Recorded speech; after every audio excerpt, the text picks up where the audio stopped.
lalabs ko dyan, mga mamis ko dyan. So ngayong 2024, may mapapasaya tayong bata ng pangalan Angela kasi meron siyang bagong cellphone. Ayan, tuwan-tuwa ang bata. Galing pa pala yan sa Smart, mga lalabs, kasi nakaline po ako sa Smart matagal na yun, natatrabaho pa ako. So hindi ko na siya pinaputol, pinakontinuous ko na lang siya.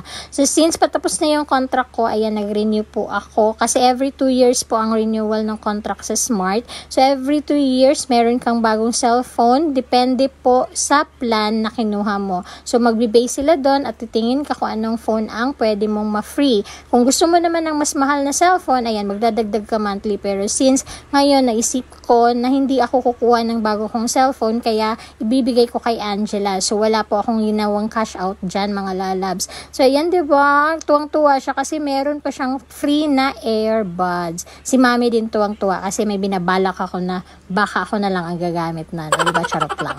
Kaya yan, no, tuwang-tuwa talaga siya. Kasi mga lalab, si Angela, simula pa dati, yung cellphone po niya is mga pinaglumaan ko. Every time na nagre-renew ako sa Smart, yung luma ko napupunta sa kanya. So ngayon lang talaga siya magkakaroon ng brand new. As in, first time niyang mag-unbox, first time niyang makakuha ng brand new phone. Kaya tuwang-tuwa siya. So kinuha ko pala is Oppo Reno 10 5G. So yan, tuwang-tuwa ang bata. Nakakatuwa, mga lalabs, na pag masaya yung mga anak natin, nagiging masaya din tayo. Kaya yan, kaya kahit wala akong bago, kahit hindi ako nag-upgrade ng cellphone ko, pero binigay ko naman kay Angela yung bago, kaya tuwang-tuwa ang bata. Nakakatuwa lang, di ba, excited siya, lalo na nung binuksan namin yun dun sa may Smart, mga lalabs. As in, tuwang-tuwa talaga siya, excited talaga siya. Lagi na sinasabi sa akin, mami tara na, kasi nga gusto na niya makuha yung phone. May free pa siya ng case, mga lalabs, oh. Usually naman talaga pag mga bagong phone na ngayon, meron na silang free jelly case para siguro hindi madaling masira yung phone. Kaya ayan yung phone, oh. Ang ganda sa likod, di ba? Ang ganda pa ng color, parang tricolor siya. Parang blue na may pink. Parang basta maganda yung color. Tapos yung camera niya, ang ganda din, mga lalabs. Tsaka ang ganda din ng kuha niyan. Yan yata yung bago sa Oppo ngayon, Oppo Reno 10. Ang bilis din mag-upgrade ng Oppo, ha. Nung una, 5 pa lang, 6, 7, 8. Ngayon, 10 na. Sunod niyan, 11 na. Diyos ko Lord. Pero, yan, tuwang-tuwa. Hindi natin baguhin na natuwa ang ating Junakis. Ayan na yung profile picture niya. O, meron na siya. Wallpaper niya kaming dalawa. Kasi nga excited siya. Kanina pa niya yan kinakalikot.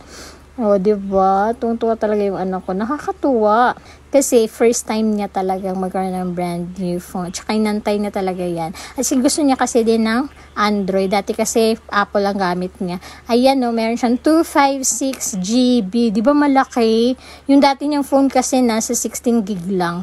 Tapos yung battery capacity niya is 5,000 mAh. Tapos may RAM na siyang 8 gig plus 4 gig daw na extension. Tapos meron siyang camera 32 MP. Di ba malaki? Tapos yung rear view niya maganda din, mga lalabs. Nasa 64, 32, and 8 MP. So, napakaganda talaga ng picture ng Oppo Reno 10. Oppo, bakya naman. Excited din siya dun sa IR remote, mga lalabs. Kasi nung na-hospital siya, yung daddy niya, ginamit yung phone para control yung TV at saka yung aircon. Kaya, ayan, meron na rin daw siya. O, diba? Tuwang-tuwa ang anak ni Mami. Tsaka, meron na rin siyang free charger. Kaya, happy na yun. Thank you, mga lalabs, sa panonood. Happy ang anak ni Mami. Happy na rin ang Mami at Daddy. Oh, I love you daw, sabi niya. Kaya thank you guys for watching. See you on our next vlog. Bye everyone. Happy New Year.